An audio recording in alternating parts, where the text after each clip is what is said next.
Hello class. For my informative speech, I decided to speak upon the Battle of Mogadishu in more of an informative way.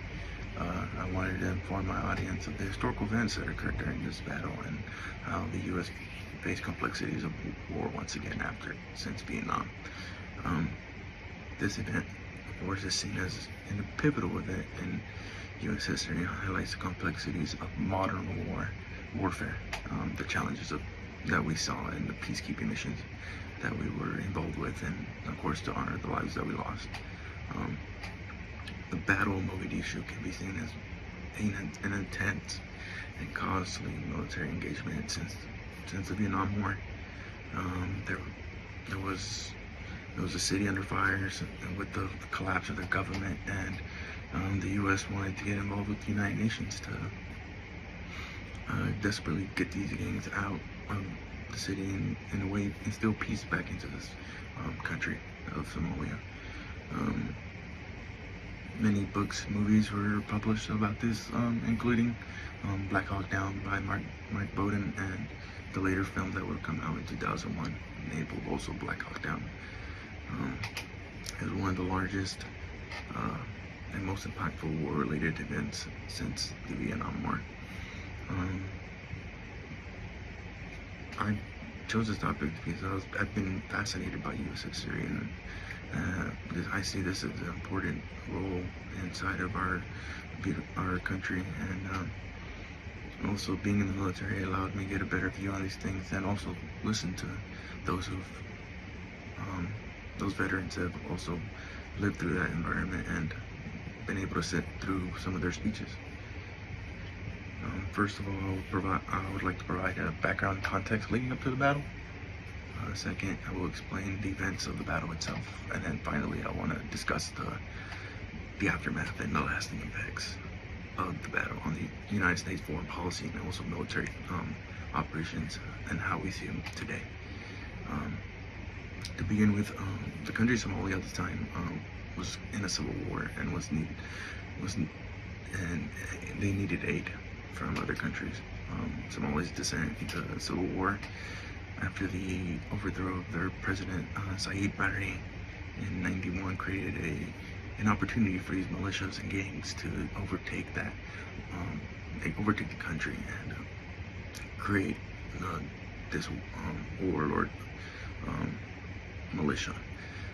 One of the famous warlords was Mohammed Farah Adid, and with his militia they would attack the United Nations food shipments and any aid that the UN was providing to them. Adid's faction was quite successful in overtaking them and instilling fear in those around them. So later down the road, actually Adid would be injured or wounded in battle, but he would actually not die from this. He would die a month later from a heart attack, in August of '96. After the involvement, for the U.S. getting involved, they first got involved as a partner with the United Nations in '92 to address the humanitarian crisis going on with famine at the time, being caused by the Civil War, of course. The name of this operation was actually Operation Hope. They were initially successful at delivering this food, clothing, anything for the women and children also being affected by this, but of course the militias caught wind of this and were able to intercept that, and so the U.S. had to get involved more. They would take a more shifted focus on dealing with the fallen government in '93, which led to many battles, and a big battle known as the Battle of Mogadishu fought inside the city in '93. I want to start transition now to the buildup of the U.S. involvement and also speak of the actual battle that occurred. October 3rd, 1993, U.S. Army Rangers and Delta Force were tasked on infiltrating Mogadishu and capturing the top warlords of Somali militias and of the ones disrupting peace. One of the main things that they saw in these battles was the urban environment made it very difficult to accomplish their mission, and they would see that from previous encounters where they were able to go in quick and easy. This environment made it more prolonged and made the battles go on for furthermore. U.S. casualties that we saw during this was actually, there were a number of 18 of the U.S. members killed in action and 84 wounded.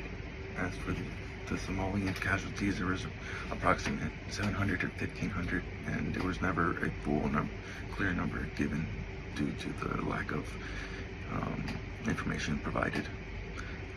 The United Nations also lost a number of 13 personnel, and then of course this was the largest number of U.S. casualties since the Vietnam War.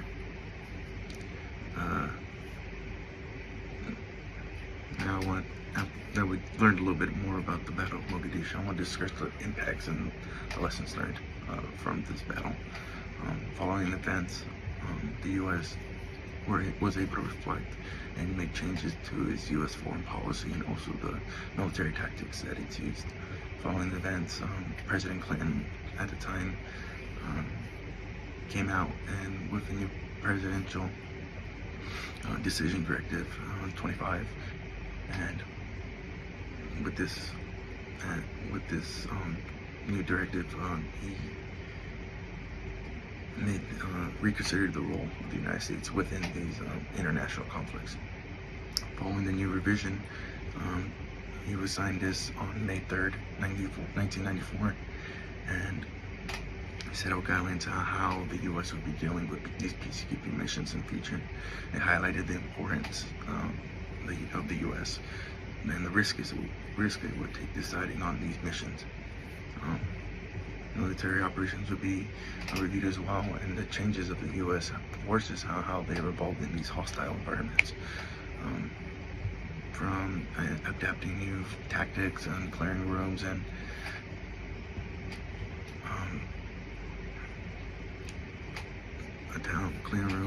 also medical evacuations, everything. The U.S. made these changes inside in time for these for their next wars that they would fight, such as Afghanistan and Iraq later in the future.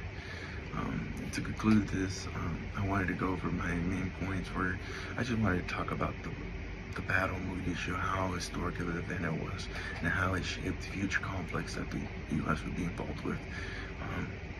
Of course, this battle was fought in the capital of Somalia, in Mogadishu, and finally, the lessons that we learned and the lives that we lost when one of us wanted to honor them. If changes were not made after this aftermath of the event, the U.S. would maybe not have different methods to the peacekeeping missions of the future, and I feel that the conflict in Somalia helped shape the future of the U.S. and how it dealt with conflicts in the future and also in the present that it had. That is all I have, and I thank you for listening.